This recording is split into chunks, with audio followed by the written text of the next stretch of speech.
Okay, look, this has nothing to do with the rest of the video, but it's gonna be freaking epic. Just give me one moment. I just can't even contain my excitement. Here it is. I was gonna ask Mac to join SOAR, but I think he's dead. Hey Mac, can I join SOAR again? Yo, hey Mac, can I join SOAR Gaming one time?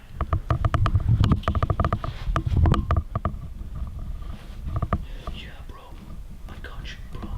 Even though I'm sleeping right now, bro. Oh yeah, and you can fuck mad girls in my room. I don't give a shit, bro. As a matter of fact, you can have it. Alright, thanks, Mac. Whenever you see this, you're a real one, bro. I appreciate it. He's gonna fucking kill me. Yeah, no, I deserve it. Sorry, Mac. Yeah, rest of the video. Oh, Brian. Where is my Brian? Rude? Are you still moving a car? I'll even settle for a Bay fucking Kiwis at this point, dude. Where is everyone? Hi, it's me. My name's Nudah. I have lost all my friends, and I'm here to tell you the story about how.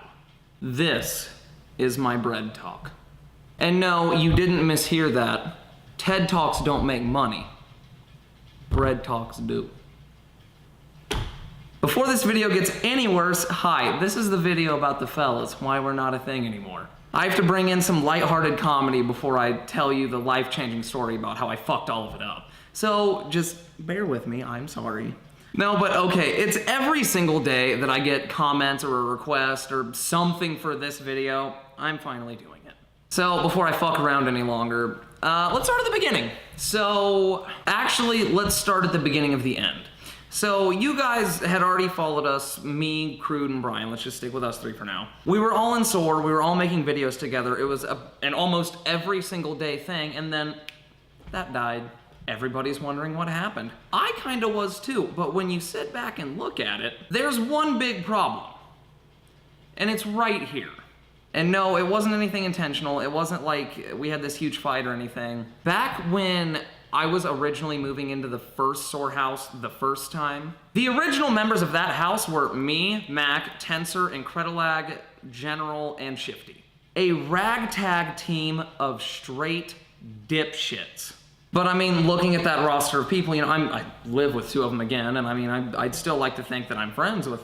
I would like to think that I'm friends with some of these people, but I don't know their side. So let's look a little bit more at the beginning of the end. So right when we were all moving in together, you have to understand this from my point of view, so I can try and show you this the best way possible. If you followed me on Twitter, followed me on all my other social medias, yada yada yada, you know that growing up, I lived with my grandparents. I mean, I had my room upstairs and it was pretty isolated, just me up there all day playing video games. I know that a lot of you can probably relate to that, and it is not a good thing to do to yourself. You should not do that whatsoever.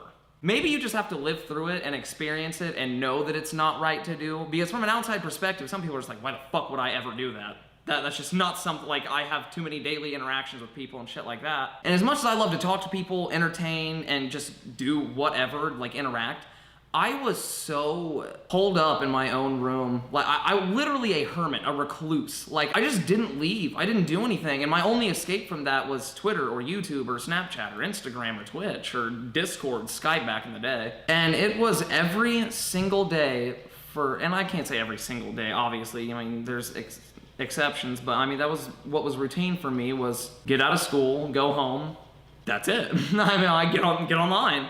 You sit back and look at it and it's like, dude, that's fucking pathetic, but it was my life and I made it into a career.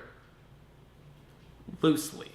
And after every single day of just sitting in my room, like talking to people online, and as cool as that is, don't get me wrong, I loved having followers, shit like that. I still do, like having a constant interaction and a conversation, a talking point, something to go off of all the time, and it's immediate. Coolest thing in the world. Like, Going from just me talking to myself, reading books, to having a platform of hundreds of thousands of people to talk to. Dude, that shit's life-changing. Like, there's genuinely no other, like, there's no feeling like it. It's crazy.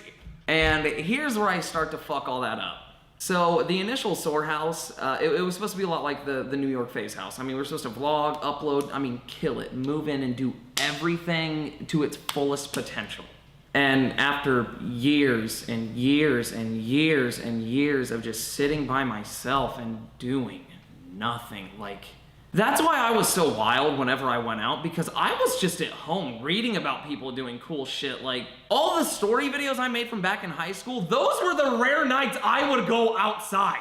Morbidly obese recluse from Indiana, banned from Holocaust Museum, 5th time ever leaving room. Like, no wonder I had so much pent-up energy. I didn't do anything. And after we moved into the Soar House with all these guys that I've been talking to online, some of my best friends for years, it's like everything in my life that I had set out to do, I just wanted some fucking friends. I just wanted, someone to talk to. Shit, like having people around me, that was not a fathomable concept to me. Like, what the fuck? How do these people enjoy my presence? I was stuck in my room for a decade. And that's what made me fall down this kind of slippery slope, because Brian would, he'd come to my room and be like, do you want to do something today? Do you want to record? Do you want to do this? Do you want to do that? And in my head, I was like, fuck yeah, I do. Let's go do it. Yeah, that'd be awesome. But I'd like to sit and talk about it. Every day, just wake up, have a ball, do whatever you wanted. And genuinely, that's why everyone got mad at me. And it was completely and very well deserved. And if you guys remember, Brian was only ever at the Soar House for probably about a month. Like, the first day we were there, Brian uploaded a video. Next day, Brian uploaded a video, and we were all in it. And as time went on, Brian could have kept recording. He could have kept just uploading me doing shit, and it could have been fine. But I was so focused on doing shit for other people and trying to make my worth kind of known and just be interactive with people, I completely neglected my own shit. Entirely, that is my fault. I know why I did it. I thought, well, if I help this person do this, if I help this person do this, I'm making my contribution. I'm doing everything that I need to do. But by me not helping myself, I was pretty much screwing everyone else around me. And after about a month of it, living with it, Brian was done with it, and I don't blame him. I don't blame him at all. And even Crude tried telling me the same thing. Like, I could sit there and analyze the words they were saying to me, and I could read it over and look at it, but I genuinely don't think I understood any of the impact those words had until I lived through the consequences of it. You guys just watched me have a revelation on camera. That was kind of cool. Fuck. And if you guys remember, I really wasn't doing a lot for myself, and I kind of started to notice it, and I wanted to do more, but I still didn't want to help myself. So I took over Drama Alert. How the fuck did that happen? This kind of went from explaining to what happened to the... it's still about what happened to the fellas, because this is... it's still a part of the story. This is just later on down the line. So... at the time I'm hosting Drama Alert, Brian and I really hadn't made any videos or anything like that in probably 2 or 3 months. Then I took over Drama Alert, and it was just kind of an even bigger fuck you.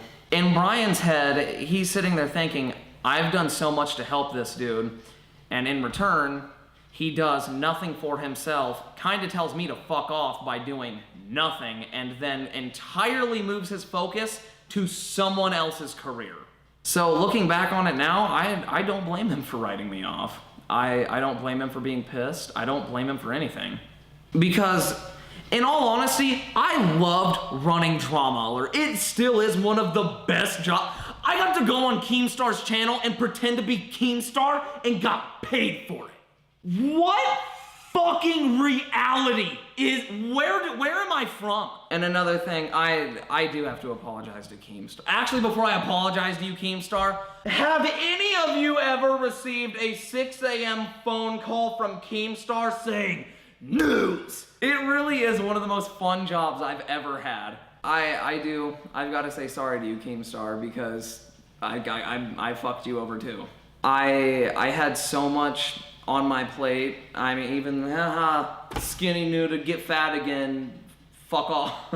I had so much on my plate. I was trying to help everyone around me. I needed to upload on my channel. I needed to stream. I needed to do this. I had drama alert. I had source shit.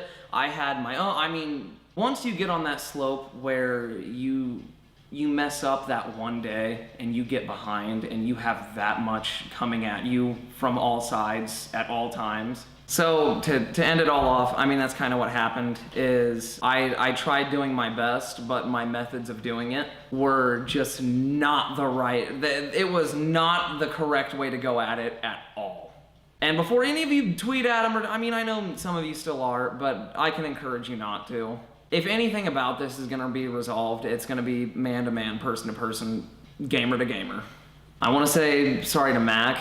I wanna say sorry to Shifty. I wanna say sorry to Tensor. I wanna say sorry to Crude. I wanna say sorry to Keemstar. And I wanna say sorry to everyone who came to the Sore House in my last few months there, because that wasn't me. I know that even a lot of you have seen the physical, mental, emotional, all the changes that I went through in a very, very little amount of time. And I wanna get back to the person who I was, and actively every single day, that's my only goal. And so far I'm a lot happier. I'm doing a lot better. Shit feels better. It's looking up. Honestly, I think I'm on the right path now, and I think I'm on the right track. And if given the chance to do any of this, even though I shouldn't get it, if I get the chance to do it again, I can only hope that I can do it 100% better. Everything that I do. So shit, there you have it. To sum it all up, I fucked up. I had way too much on my plate and I didn't realize what was in front of me, and it was me being young, stupid, and fucking reckless, and I don't know how anyone didn't see that coming from me. So, genuinely, I'm sorry to everyone who I unintentionally fucked over, to anyone that I ever did anything to that I never even meant to, just because of the state of mind I was in. I don't even want to make this like a bullshit apology video. Everyone does. Fucking cry about it. I just felt like I wanted to get it off my chest. This isn't one of the normal, stupid, gay, funny videos on here, but I like making these too. I've got a Fortnite video with my little brother that's halfway done. I've got a house vlog I need to finish. There's a bunch of shit that I have in the works, and I'm actively trying to do it. If you want to come watch me stream, I'm live right now. Turn on post notifications, like the video, send me a picture of your dad, have your mom sign it, put it in the comments section. Let's get to it. Run that shit up. I'm back, you're back. We're turning into a Fortnite Clips channel. Let's get it, bitch!